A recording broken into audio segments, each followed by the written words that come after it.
तेज तर और बरक रफ्तार leading online Kashmir news service, सच्चाई की पहचान और मियारी खबरों की शान KNS। हमने आज भी श्रीनगर में एक एहतजाज का प्रोग्राम रखा जिसमें खुद नेशनल कॉन्फ्रेंस के सदर जनाब फारूक अब्दुल्ला साहब मौके पे थे। एक token sit in protest highway पे 2 जगह हम कर चुके हैं अभी, इस चीज़ को हाईलाइट करने के लिए कि हाईवे बंद करना जो है यहाँ के लोगों के साथ एक बहुत बड़ी नाइंसाफ़ी है।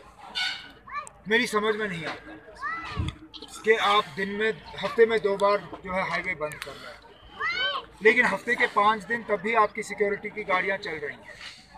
क्या उन 5 दिनों में खतरा नहीं है?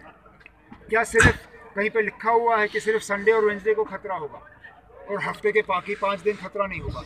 हम बाकी दिनों पे भी हाईवे पे कॉन्वॉय देखते हैं।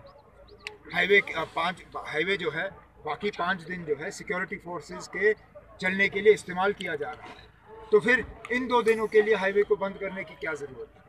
मैं एक बार फिर, हालांकि ये बार बार मैं कह रहा हूँ, लेकिन एक बार फिर क्योंकि आज इसका असर हमें देखने को मिल रहा है, हम गवर्नर साहब से एक बार फिर गुजारिश करते हैं कि मेहरबानी करके ये फ़ैसला जो है ये गलत था। ये फ़ैसला जो है एक बहुत मुश्किल फ़ैसला है जो आपने लोगों को मुश्किल में डाला हुआ है। इस फैसले को आप वापस ले लीजिए और हमें हाईवे अपना वापस लो। उमर साहब, आप अभी श्रीनगर से आए सर, आपने देखा होगा आपको कितना मुश्किल हुआ सर, जो यहाँ के लोकल मैं अगर ये कहूँ कि मुझे मुश्किल हुआ तो ये झूठ होगा। मैं सिक्योरिटी की वजह से मैं उन जगहों से निकल पाया जहाँ से आम लोग नहीं निकल पाए, लेकिन मुझे इस बात का एहसास है कि हमारे मरीज़ जो हैं वो अस्पताल नहीं पहुंच पा रहे, हमारे जो स्टूडेंट्स हैं वो स्कूल नहीं पहुंच पा रहे, हमारे जो काम करने वाले लोग हैं वो अपने दुकानों पे या अपने बिजनेस एस्टैब्लिशमेंट्स में नहीं पहुंच पा रहे। आपने ऑर्डर के तहत उनको एक्सेप्शन दिया होगा, लेकिन मैंने खुद चौराहों पे देखा तारबंदी है, वहाँ पे कांटे की तार बिछाई गई है और लोगों की गाड़ियों को इजाज़त नहीं दी जा रही। मैंने इसलिए कहा कि गवर्नर साहब से हम एक बार फिर गुजारिश करते हैं कि मेहरबानी करके ये शाही फरमान जो वहाँ से जारी किया गया है इसको कैंसिल करिए और हाईवे वापस लोगों के हवाले करिए। उमर साहब, आप किसको जिम्मेदार ठहराते हो?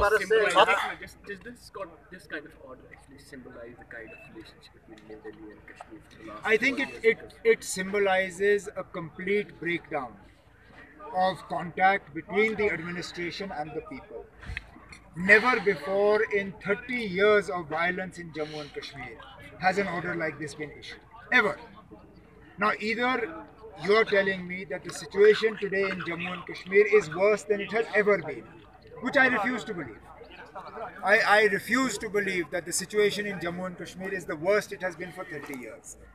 It is a people unfriendly decision. It shows the disconnect between the administration and the people.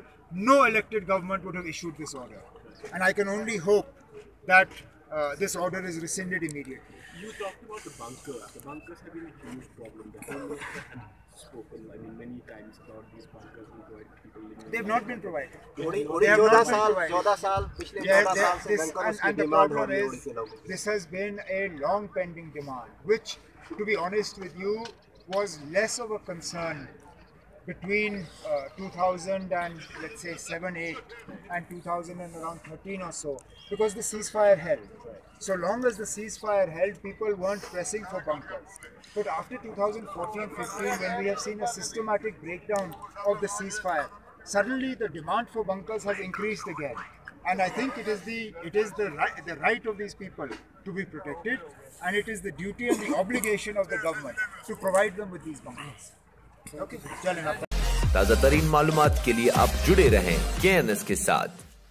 KNS को सब्सक्राइब करें और बेल आइकन पर प्रेस करें।